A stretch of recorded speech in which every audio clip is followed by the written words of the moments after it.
Well, folks, welcome to one more edition of Politics on Radamic. Berto Will is your host. Thank you so kindly for being a part of the show. We're going to have a great show for you today. We also have a special guest for you that's going to talk about why this pandemic got out of control, and we're going to equate it into an article that I posted from this great author a few hours ago. Actually, I think it was yesterday that I posted the article, but it's important for us.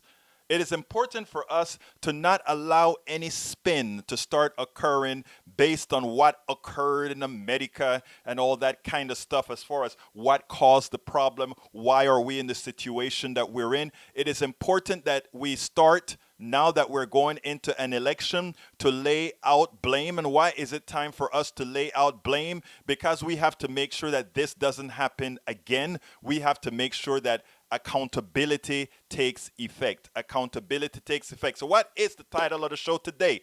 Title of the show today is, and as we speak, let me get it on screen. Title of the show today is Pandemic and Economic Collapse on Trump. Pandemic and Economic Collapse on Trump.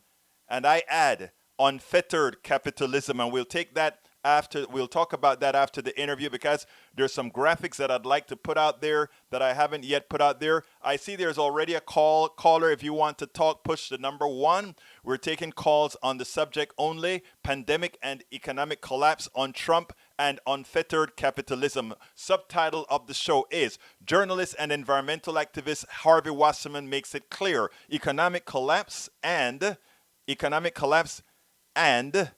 what do I say here again? Economic collapse. Activist Harvey Wasserman makes it clear: economic collapse and COVID-19 pandemic is on Trump. It's on Trump. Unfettered capitalism as well. We must stop dancing around the fact that the COVID-19 pandemic did not have to cause this new Great Depression. We must come to that conclusion. A lack of leadership and an economic system that rewards it is to be blamed. And those that benefit the most from it, the parasites of our society, who as well are the beneficiaries of most of the spoils, are to blame. And as Harvey Wasserman eloquently articulates, Donald Trump is the tool, the puppet that not only got tens of thousands killed, but tens of thousands more to come. This death wish on Americans is not over. This death effect on Americans is not over. This death effect coming to pass. Let's see, 850, before I get started with Harvey Wasserman, I'll just go ahead and bring you in.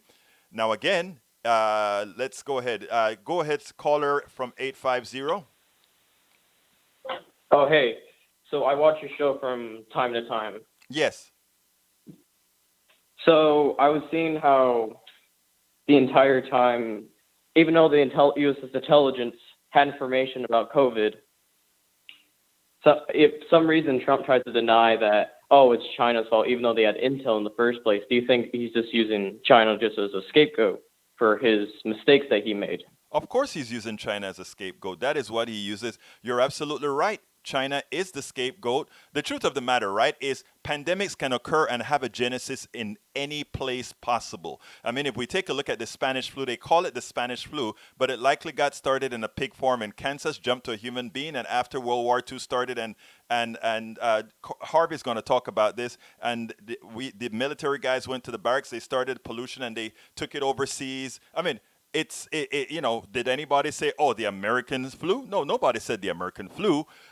Calling it the Spanish flu, calling it the China flu or whatever, in the context in which Donald Trump did it, it was set to put blame. But you're going to see with the interview that we do why the blame goes directly to Trump. Anything else you want to say, my friend? Yes. So one more thing. So, of course, we know there's going to be a second wave, obviously, because this entire situation that is happening, everything opening up. Also, I want to bring into the audience that a lot for Florida, they haven't updated their unemployment thing, so they won't look bad. For example, I had to file unemployment because I worked at the restaurant and was forced to close down, but they leave mine on pending. But if I go to ask for unemployment, they said they were not accepting calls at this time. Right. So I feel go ahead. So it seems like they're trying. The real unemployment's probably a lot worse, and they're trying to have our lives be at stake for the sake of the altar of Dow Jones. You're absolutely right. That the numbers are wrong, and they're wrong. They're wrong. They don't want you to know how bad it is, but they also want to start to give you the impression that the government is not going to do it. We, the people, are not going to do anything more for you, even though the government, as under Donald Trump, is the one who caused a whole lot of these issues, which means you should be getting some sort of a recompense for the failure of the government. They're telling you you're not doing it, and you know why they're telling you that? They want you to be in such dire straits that you have to go risk your life to go work to make these numbers look better. So maybe you die, maybe you don't. 1% or so will die from the disease. Another several percentage points will actually be very much harmed, meaning they'll have forever pre-existing conditions. And in having that, we're a country that doesn't give a good social safety net in healthcare or whatever. So, in other words, we are relegating a whole lot of Americans to being screwed for the rest of their lives. That's where we're at, sir. Oh yeah, did you know that a lot of the people? So, for example, a lot of us are graduating. We just graduated for 2020, but a lot of us most of us don't even have our stimulus check because we were a minor back in 2018. We put ourselves into. Yes. So none of us get a stimulus check. So you are about 22 years old. You just got out of college? No, I just graduated from high school. My God, that is such a shame. That is such a shame, my brother. Let me tell you something.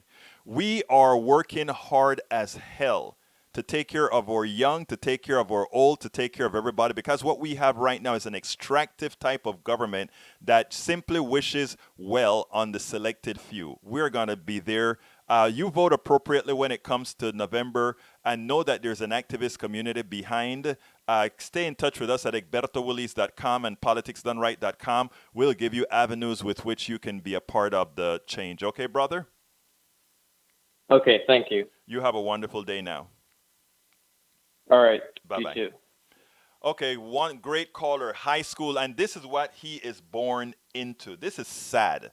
This is a sad state the country is. Look at what that young man is born to. Look at how we are starting his life for nothing that he has done, simply for the corruption of a government, the corruption of our system that is putting that young man's life. He's just getting started in life. But because we have a lousy safety net, because we have an economic system that does not value people, that is where we're at. But anyhow, let's go ahead and get started with Harvey Wasserman, and then we'll move on from there. So here's the interview that we did a few minutes ago with Harvey Wasserman, and we'll take it on the other side. Welcome to one more edition of Politics Done Right. Today, I have the honor of speaking with Harvey Wasserman. Who is Harvey Wasserman? He is an American journalist, author, democracy activist, and advocate for renewable energy. And he's going to tell us a little bit as well of Solartopia. But before, Harvey, welcome aboard to Politics Done Right. How are you doing today, my friend? It's great to be with you, man. Really great. Hey, listen, let me tell you something. Let's get our audience acquainted with who you are, first of all. And then, because you've never been on Politics Done Right before. So you are at, everybody here knows that I'm on KPFT 90.1 FM here in Houston, a Pacifica Network station. You are where again? I'm on 90.7 FM in Los Angeles. Oh, what's your KPFK. I do the California Solartopia show. I also have the Green Power and Wellness show on the Progressive Radio Network out of New York.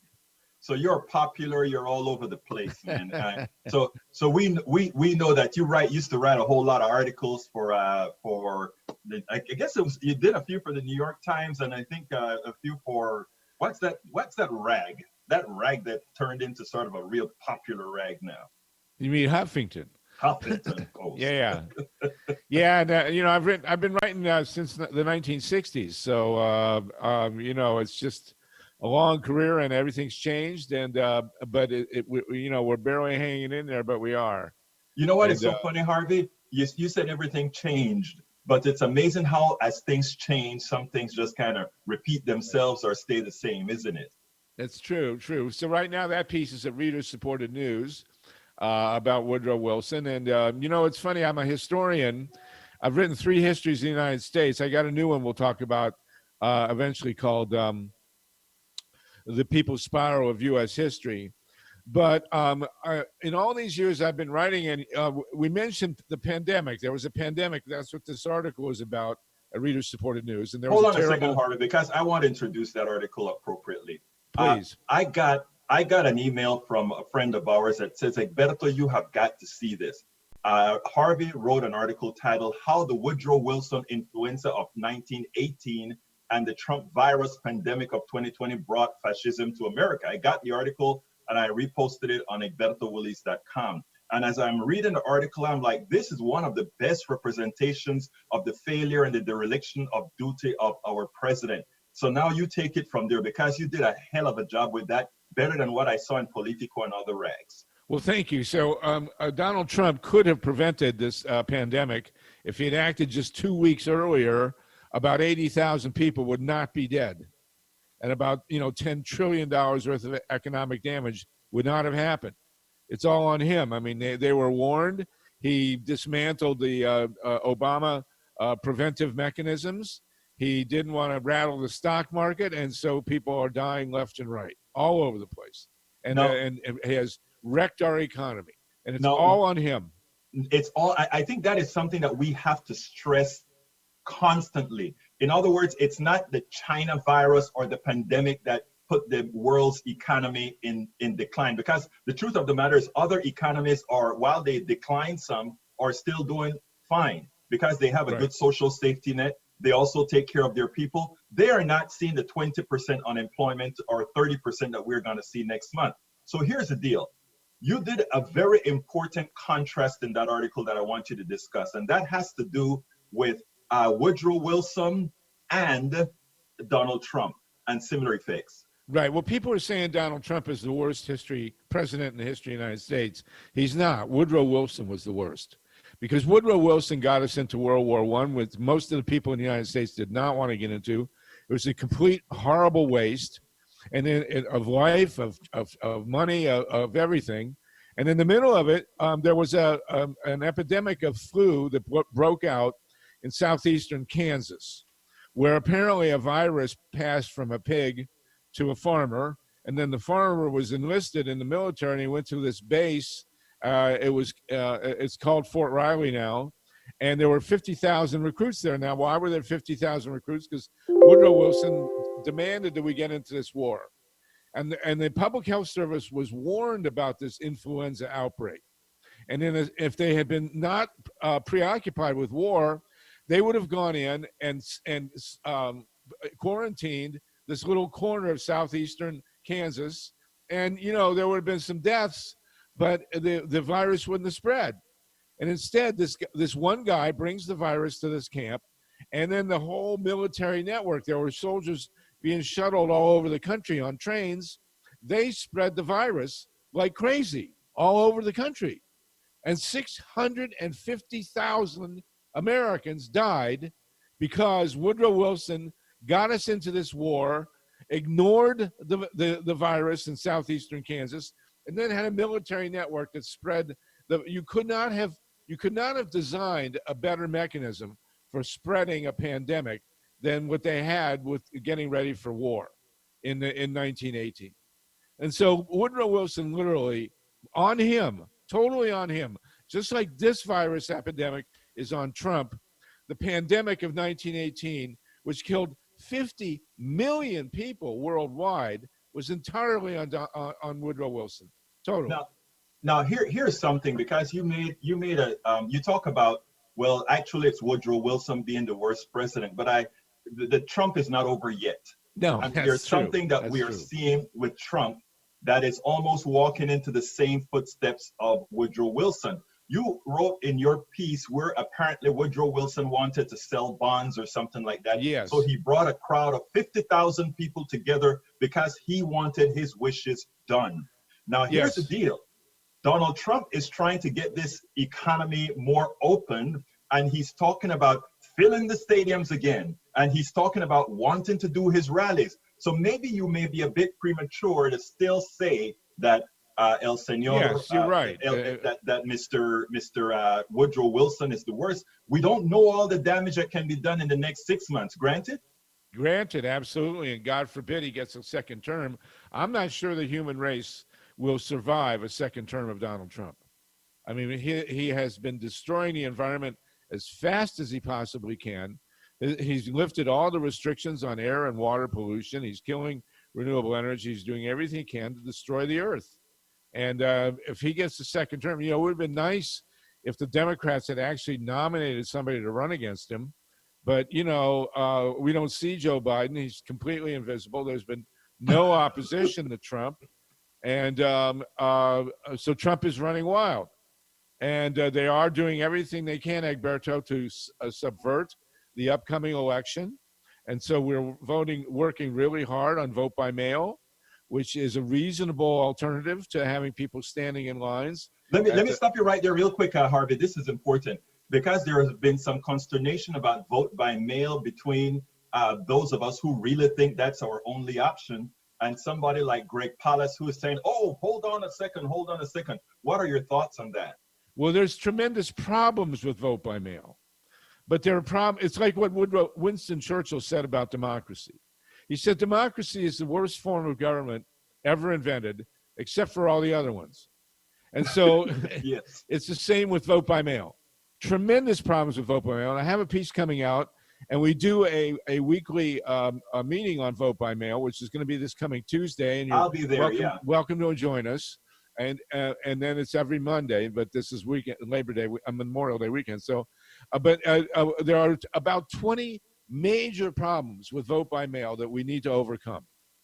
But the point is, the previous elections, we've had 117,000 voting places. And in each voting place, the election board can find a way to steal the election. So at least with vote by mail, we've got kind of a unified thing. And the key is it's on paper. That's the number one thing about vote by mail. You get paper ballots, and they can be counted. Traceability. Yes, absolutely. It's a world of difference. We've been lobbying for paper ballots for a long time. This is a gateway into paper ballots. Now, these Republican legislatures are doing everything they can to sabotage vote by mail. And, it's ironic. Trump is complaining that if we go to vote by mail, there'll never be another Republican elected. Well, the first vote by mail election that we've had since he said that was run by a Republican in California, for God's sake. So vote by mail is the way we're going to have to go, but everybody listening, you got to be a poll worker. You got to focus on your local election board and make sure it's done right. It's not that complicated. There are a lot of things they can do to subvert it, but vote by mail is definitely workable if people keep their eyes open and get involved. And we have, like less than 6 months now till the election. And Egberto, it's really not a national election that we have here. Right. It's an election in 6 states, and then maybe 6 more, and then maybe 6 after that. Maximum 18 states are going to decide the election, and most likely it'll be 6. And so in these swing states, people really got to work and focus on protecting vote by mail. That's the key. I agree wholeheartedly. Now I'm getting a little bit more positive with the Democratic, with how Democrats are running. I saw an ad today put out by Jimmy, I don't remember his name right now, about for the Senate, Senator Lindsey, and how they really are starting to put some meat. Democrats have been sort of tepid in the way they normally fight battles. They're starting to put some teeth into it. But there's one concern that I have. There's an article that came out, I think, in Politico or one of these other rags that said that there's $20 million that Republicans are investing in sending these right-wingers to be poll watchers with guns, etc. Right? Right. I want to see Democrats not say, oh, that's such a bad thing. They're trying to scare our people. I want to see Democrats come out and say, well, you're coming there with a gun. We'll be coming with a bazooka to guard you with a gun. Right. I want us to not, when I say us, I'm talking Democrats. I want Democrats to not cower to say, oh, please help us because there's somebody that's going to come and watch our polls with a gun. We say, if you come with a gun, we're coming with a bazooka. Well, if they're going to have 50,000, we have to have 500,000. That's the way it's got to be. But one thing is, Egberto, the polls themselves will not be the real, people coming out to vote in person will not be the major focus of this Right. upcoming election. That's why they're so scared of vote by mail. So what's happening is these Republican legislatures in the key states are putting all sorts of restrictions. You got to have a witness, you got to have two witnesses, you got to have a notary, the signatures got to match this and that. Right. And then they will subvert the mailing of the ballots, and they'll mail them later. Have mistakes on them, and we have to be right in their face on every one of these details. Well, We have to make sure that the vote by mail is done right, and that we know what's the volunteers on this democracy side have to know every detail of what's happening in these polling stations. Harvey, and that is why what you're doing right now is so important. That's why what we're doing is so important, because it's not only important for us to. It's good enough that it's not good enough that Harvey knows this stuff. Okay, Harvey got to be able to get out there and make sure that other people, because this you would think would be making massive news on all the stations that are supposed to be liberal, right? It's not. Right. These issues are not. And that is why we have to invest into making sure that we use the alternative media to get this stuff out, which what you're doing right now, perfectly. What you're doing with the calls that you have weekly, perfect. We've got to expand that and move that out, in my humble opinion. Right. And we don't have much time. Right. So everybody listening in, you've got to go to your local polling station. You got to get it. You got to make sure that you're part of the vote count, that you're there on the day of the election, that the ballots get out properly, that they're properly printed. I got into this because I was living in Columbus, Ohio in 2004. I've been an activist since the 1960s, but this was not an issue that occurred to me, election protection. And we watched my buddy Bob Fitrakis, who's a political scientist, and we watched him steal the election of 2004 in 100 different ways. And we've been monitoring it ever since. And that's why I'm supportive of vote by mail, because it's so much simpler, and because it allows people to, we know all the different things they can do. When you got 117,000 voting stations, they can do 117,000 different things. Here they can only do about 20 to really subvert it. And we have no excuse. People need to be in there. They need to join the election board. They need to be poll watchers or poll workers. They need to be part of the vote count. So when these clowns show up with the AK-47s, we're there, there's one of them, but there's 10 of us. And we say, no, you're not going to do this. And that's how it's got to be. And we got no excuses here. We know who Donald Trump is. I wish we knew who Joe Biden was, but that's how it is. And, we just got to push ahead here. And there's no surprises, and there's no excuses. Absolutely, Harvey. Okay, Harvey, before we close here, tell us a little bit about Solartopia. Well, Solartopia is a vision of a green-powered Earth. It means that we know, again, how to save our Earth. And one of the big things, we got to go vegan, because meat production is destroying the Earth. We got to go 100% renewable energy. We got to recycle everything, but more importantly, we got to manufacture stuff that's not wasteful. We got to clean up our air and water. And one of the other things that we're doing, there's a big debate about population. The only reliable way to have population growth slow down and population drop is to empower women. Exactly. Women need to be in control of their own bodies. They need to have access to education, access to reproductive freedom, equal income, and power. There's an article that's circulating. It was in the New York Times. The countries that have handled the virus epidemic the best are all run by women.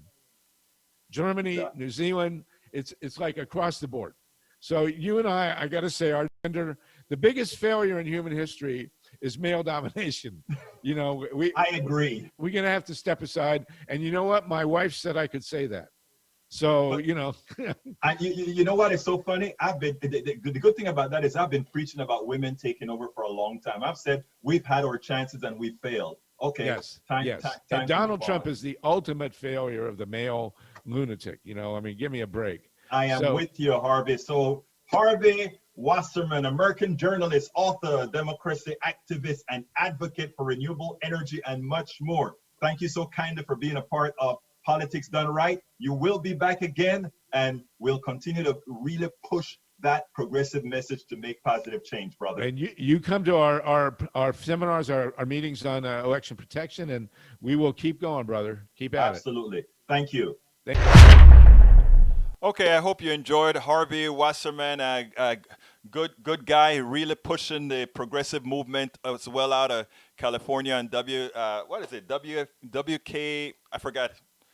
What are we? We are KPFT. I think he's on KPFA in Berkeley, either Berkeley or LA. Anyhow, I'll check that out later on. Anyhow, folks, I want to show you something. Okay, this is our president, who, you notice Harvey already pointed out a true fact, and that is this president is directly responsible for the pandemic effect on the United States. He's directly responsible for the cratering in the economy. He's directly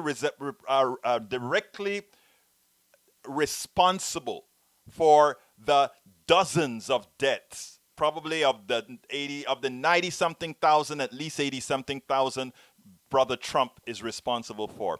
And it's because of the pandering, it's because of the calculations that he does that generally are wrong for just immediate gain that really has no value. I want you to see what he did today. Check out what he did today. And then we'll take brother Trump, the autocrat, on the other side, because it is amazing. Check it out.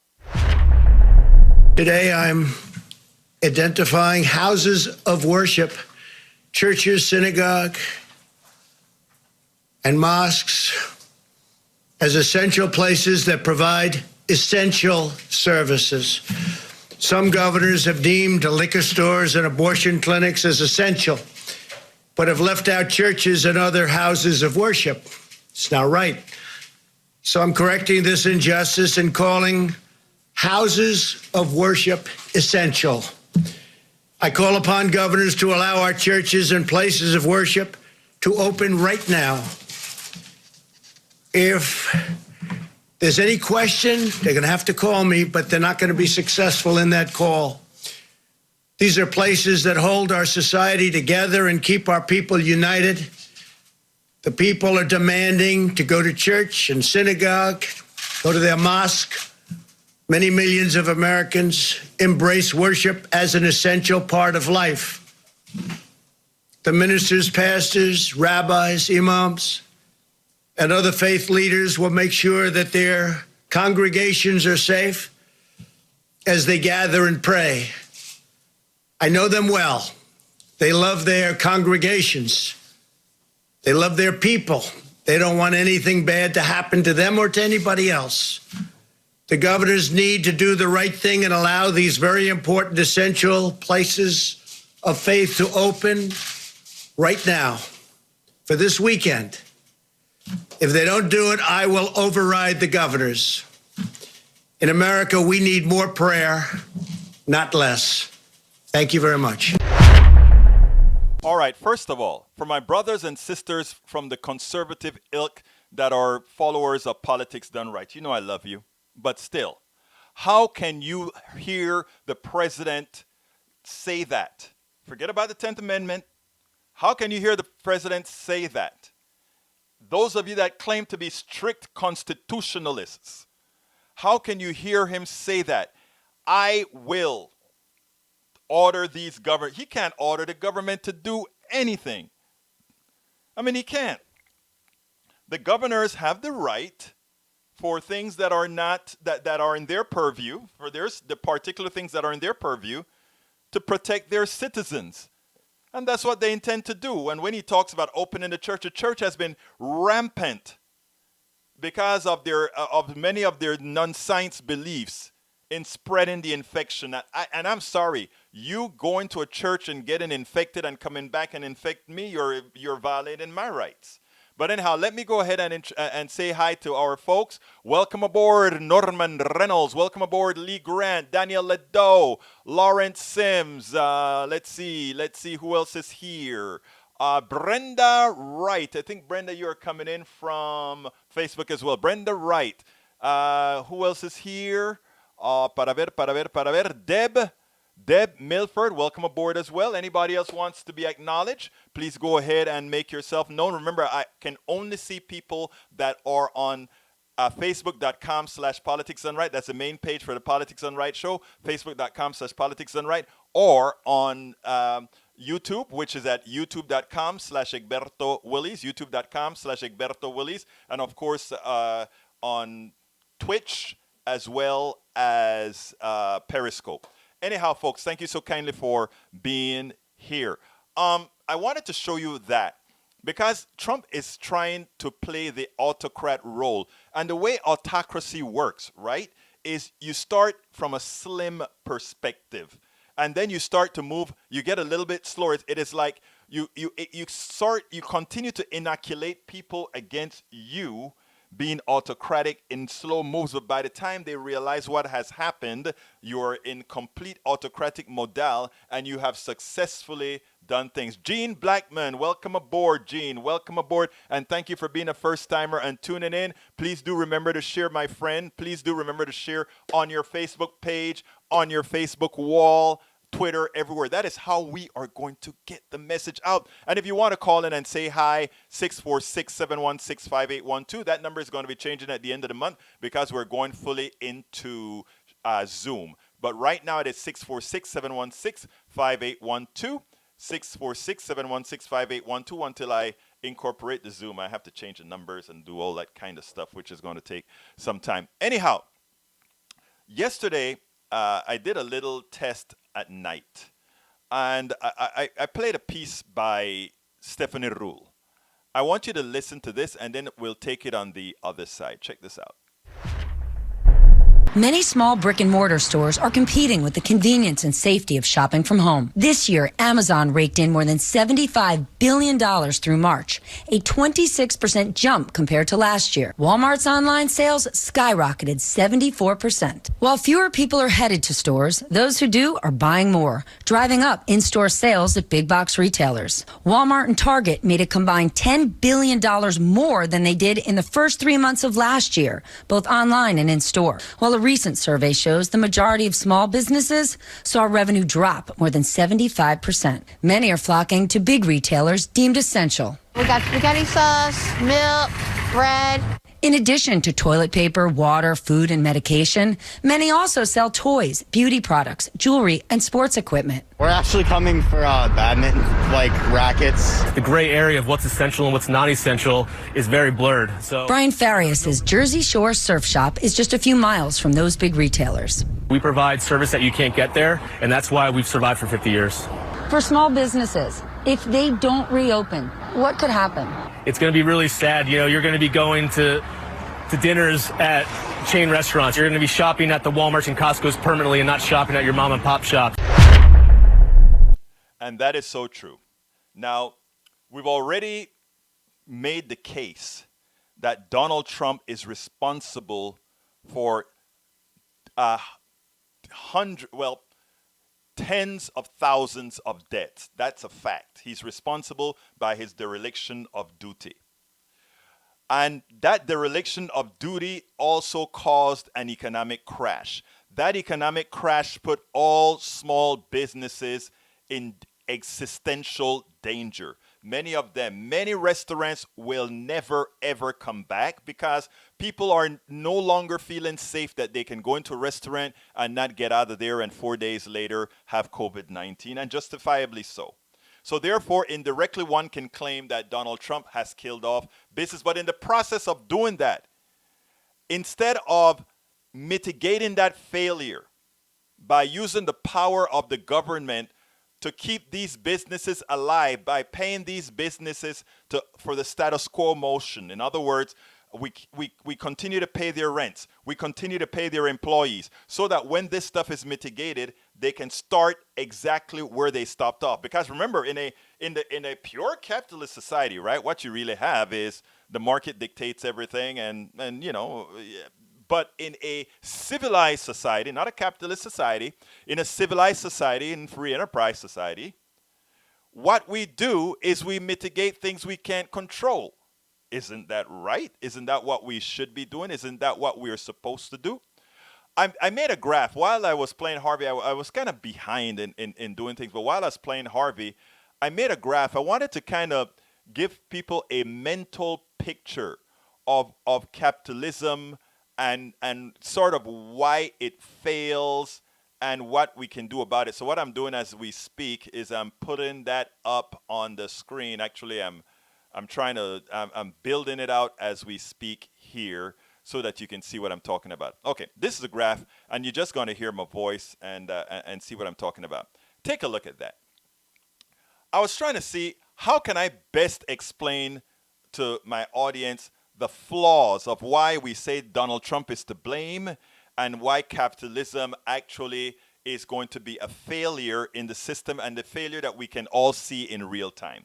On the left-hand side, you see a picture of what I show as unfettered capitalism. That is, you think of society as being a circle. You take capitalism as being a square. There are good parts that runs, when it runs right, everything looks like it's running okay.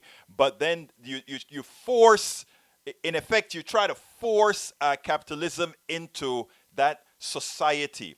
And what you get is you get a whole bunch of stuff breaking.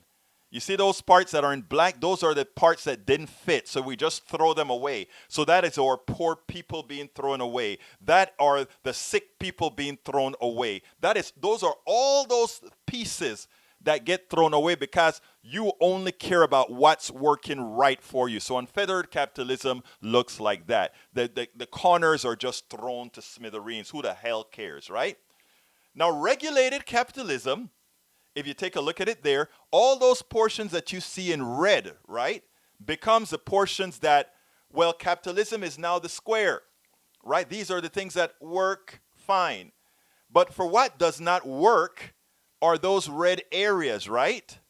Those red areas in this case now are social programs or Medicare for all these things that capitalism doesn't take care of. So we still get that nice circle that everything fits in, unfettered, unregulated capitalism.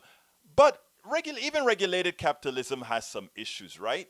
What we really want is free enterprise, and free enterprise is expansive, right?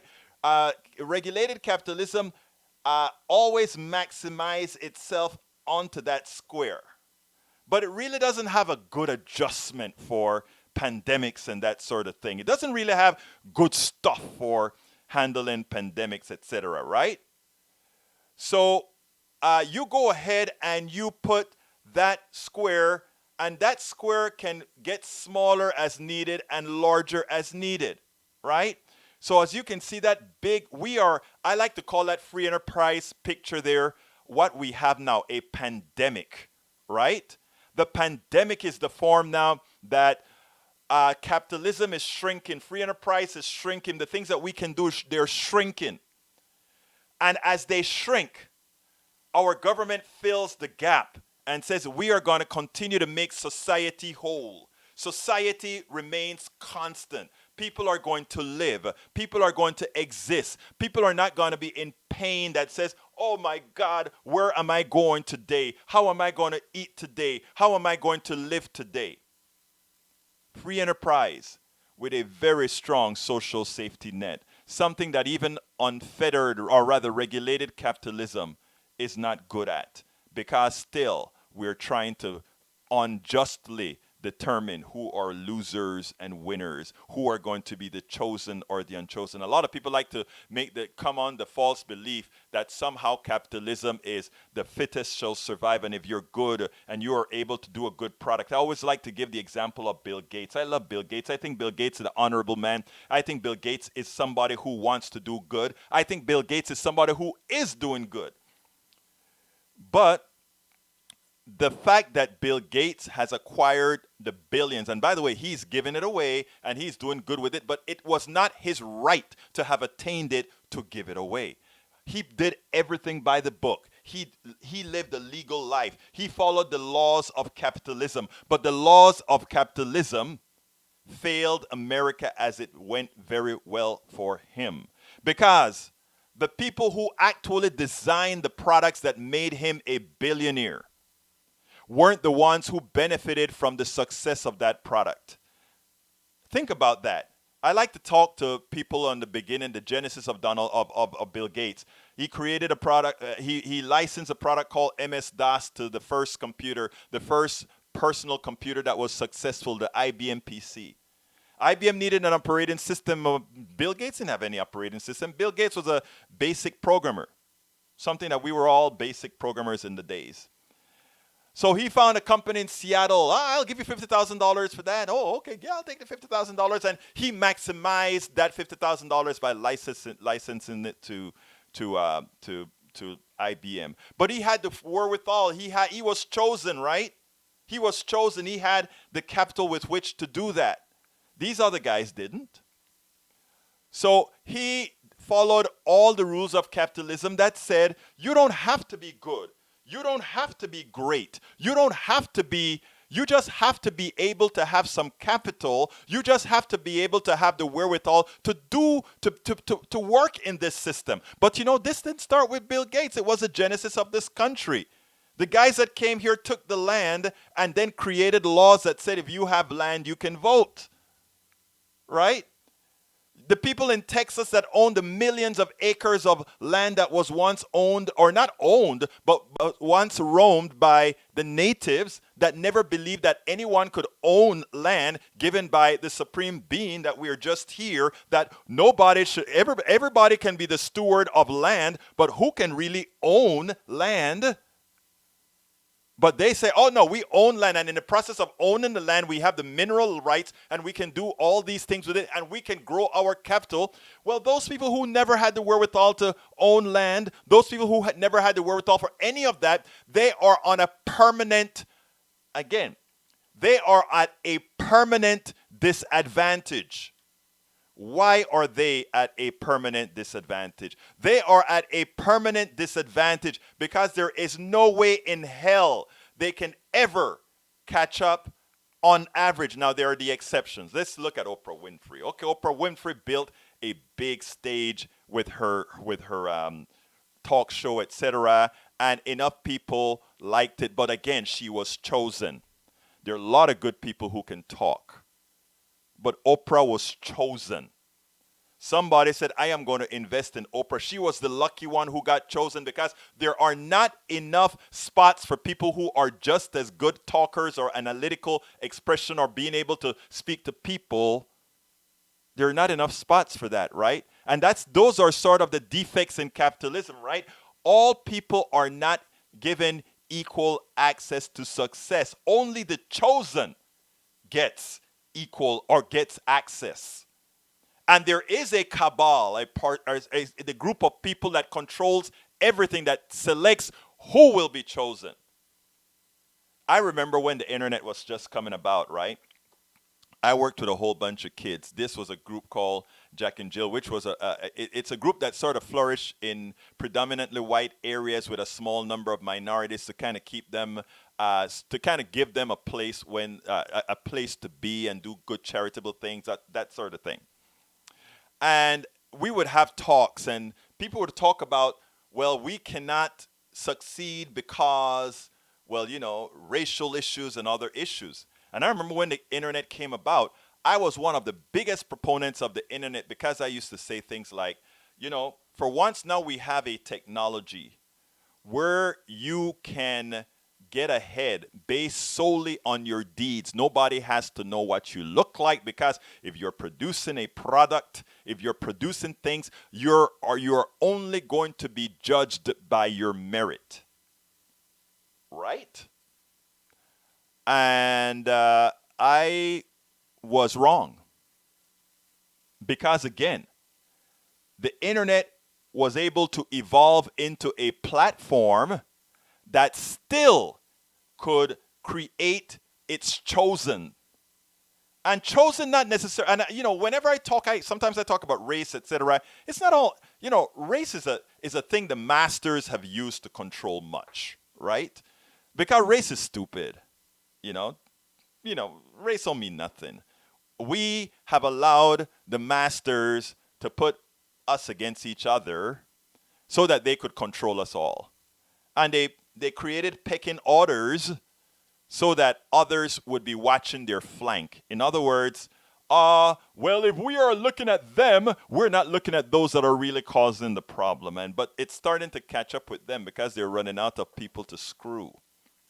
So now they have to screw who many call their own. That's where the system is at right now.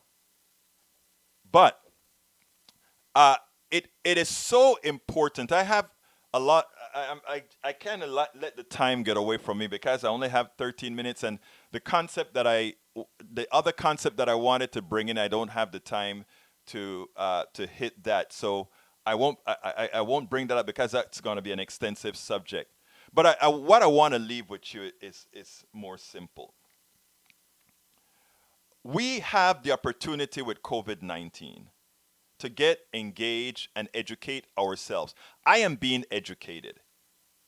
I listen to so many people. I read the words of so many people and then try to give it the not only the fact check, but the possibility check.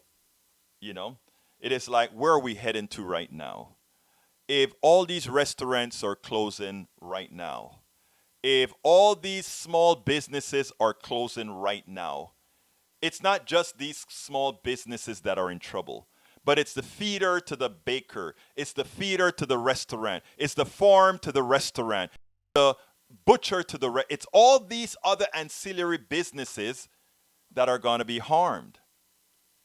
And then I look at the numbers as Stephanie Ruhl went out and started to talk about. When she talked about, or the guy that she interviewed talked about, the big guys who have the capital to hold out the storm, to win the storm. And what happens when people start, when the virus has been eradicated? What happens afterwards, right? After the virus has been eradicated, what's amazing is the people left to pick up the spoils, or yes, again, those big, big, big corporations. And those big corporations, again, now get bigger. And they absorb everything else that was out there. And further takes us into indentured servitude, who is solely dependent on them. Because if Amazon is the one selling you mostly everything, they rule. They tell you who, what, when, where, everything. If Walmart and Amazon are the choice, then the fight just becomes between Walmart and Amazon. And you try to find your niche where you can find your niche, but they're controlling the supply. And therefore, for anything that they decide to sell, it's theirs. Further, you decide to have a successful product that none of them sell. Ultimately, they pick it up. And you say, okay, well, you can patent something or whatever. Yes. But then again, they will be the one controlling the rules as far as how patents work. I wrote that in my book, As I See It, Class Warfare, the Only Resort to Right-Wing Doom, how patents are actually used to control as well. So where I'm going, my friends, is we have a lot of work to do right now during this pandemic. It is essential that we engage. And how do we engage? What directive can I say, let's do right now? Why do I want a lot of this shared? Because I have a particular directive I'd like to beg of you to do. I want all of you to call, everybody that listens to this. By the time this is all over, we're going to have about 5,000 people that would have listened to this. And if you go ahead and share more, we'll even have more than that would have listened to this episode. Maybe 10,000 if we get lucky. What I would hope that you do is ask every single one of you to start creating a critical mass. Call your senator, your one congressperson, and your two senators, and tell them to pass Bernie Sanders' bill on giving $2,000 every month to every American until this is mitigated, until we have mitigated the coronavirus, so that we can keep them inflated. Number two, make sure that we start writing laws that prevent the unfettered growth of the Amazons and the Walmart. They are public companies that have an identity. I forgot the Supreme Court rule that gave them personhood. Yeah, they're. You know that? Did you know that corporations are people? What is it? Pacific Railroad versus I don't remember the particular Supreme Court rule. So let's do that. Let's start definitively doing things. Definitively doing things that matter. Call your congressperson every day. Send them a letter. Send them a fax, written letter, email letter. And we have to create this massive movement where the lobbyists' money means they don't necessarily get elected by said lobbyists' monies. We have to do that. We have to get engaged. We can't sit down and wait to see what they're going to do for us. We have to tell them what we want them to do with what we have provided them. We are a sovereign, we have sovereign currency in the United States. We can do it. All right, let me run to I only have about 6 minutes or so to run to the screen. Okay, welcome Norman Reynolds, Lee Grant, hi all. Lee Grant says, if Trump's fault, what about China? What about China? Okay, what about China? I don't care. No matter what China does, let's say China sent an airplane full of COVID-19 people as soon as we found COVID-19 anywhere. And since the CIA knew about this back in November, we should have been ready to take it over right away. This didn't happen in January, as you're hearing. The CIA in the president's daily briefings knew that there was this pneumonia going around in China that was very hard to handle. We should have been ready. We were not. Ebola could have been bad. Obama did it. And if I'm not mistaken, Bush had a potential pandemic as well that did it. If you follow the CDC, the old CDC, the CDC that was run by scientists and not politicians, yes, we have issues, but we would not have gotten to this point. Daniel Ledo, so just who are you going to blame the coming economic collapse? The economic collapse is directly, there's not the coming economic collapse, Ledo. The economic collapse is currently going on right now. We are already in an economic collapse. It just takes a while to permeate because people still have reserve. People still have a little bit of savings. People still have a little food in their pantries. People still have a little gas in their car. The economic collapse has already begun. The economic collapse has already begun. It's just going to get worse, and it's just going to get worse. Lee Grant, the Wuhan virus, I don't know what you mean by the Wuhan virus. You mean the Kansas virus as well? All right. Lawrence Sims, another dangerous, deadly, desperate attempt by dirty Donald Trump to get reelected. Yes, he's doing that, but he's going to get a lot of good Christians killed. You're right. Lee Grant, Italy is seeking compensation from China for their losses. I don't think any country has clean hands here. Italy could have done its job better as well, but at least they have public health care. So at least their patients, their citizens are not left holding the bag. Norman Reynolds, a pandemic has always been possible. Do you disagree? If you agree, then if you own the administration if your own administration in the U.S., the administration branch of at the time of the pandemic, you are responsible for the U.S. response. You're absolutely right, Senor Reynolds. An economic collapse is indeed your responsibility if you lacked planning and active management. Spoken like the professional that you are, sir. Daniel Ledo, responding to Lawrence Sims, you do know that freedom of worship is actually noted in the Constitution, right? Yeah, and also the freedom, many other freedoms as well. Thank you very much. Woodrow Wilson was a progressive POC. You are very interesting to believe that he was a progressive. Woodrow Wilson was a member of the KKK. Thank you so very much. Read your history. Why is it that somebody from Central America, Panama, knew that back in Panama before I came to the United States? People, what's so interesting? A lot of the folks that most hate immigrants coming to the country so often don't know half the history of the United States these immigrants know. I mean, think about that. Oh, Oh, those damn immigrants coming to the United States. Yeah, but guess what?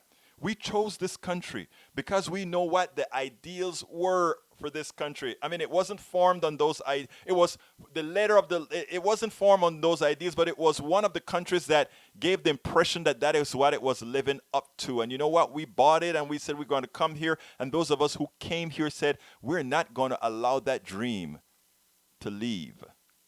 We are going to make it what it was said to be, and that's it.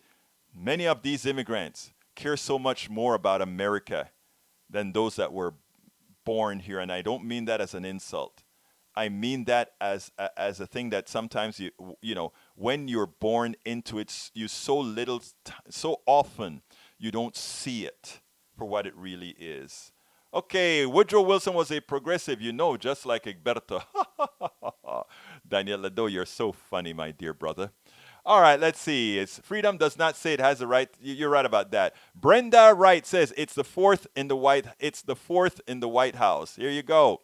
Lawrence Sims, just another dangerous, deadly, desperate attempt by Dirty. Yes, you're right about that. Okay. LOL, y'all ain't getting universal vote by mail. We will be getting vote by mail whether you like it or not. We will be getting vote by mail. And the funny thing about it is the only people who cheat with vote by mail so far that have been found to have done it is Republicans. I mean, the people that always worry about cheating seem to be the ones always caught with their pants down. Whoops, never, it's not surprising at all. All right, I'm going to run down to the bottom. I think that Kamala Harris is the lead sponsor of the bill that Bernard Sanders and I think, I'm not sure about that, Lawrence, but I don't know. So I'll just have to take your word for it until proven otherwise. Lawrence Sims, president, can go through courts, override governor's decision, but he does not have the power to stop them from doing so. He cannot. He cannot. 10th Amendment, brothers. All right. Bill Gates' mom was on DOD for IBM and gave him the opportunity to pitch it. Lawrence Sims, thank you for that info. I didn't quite know that, so that's something I just learned from you, sir. I didn't know that. I knew that he had insights, but I didn't know specifically what they were. Thank you for that info. Let's see what else I need. Bruce Pollard says, Bruce had some interesting things to say. My wife, the test with the circle and the square. I know what you mean, Bruce. And Trump can make it fit. Yeah, he can make it fit by destroying, deforming, and doing everything that's bad. Okay, folks, we're getting to the end of the program. Please don't forget to support the program at politicsdoneright.com. Please go to store.politicsdoneright.com. Store.politicsdoneright.com. That is how you can support the program by getting some of our products. Please also remember that the most important part is to become a subscriber. You can become a subscriber by going to patreon.com/politicsdoneright. patreon.com/politicsdoneright. Again, that is patreon.com/politicsdoneright. My name is Egberto Willis, and you know how I end this baby. I am what? Out! I'm Egberto Willis, host of Politics Done Right, an independent news program. I post several news videos of interest every day. I ask you so kindly to subscribe to my channel, and please leave me some comments. Thank you very much.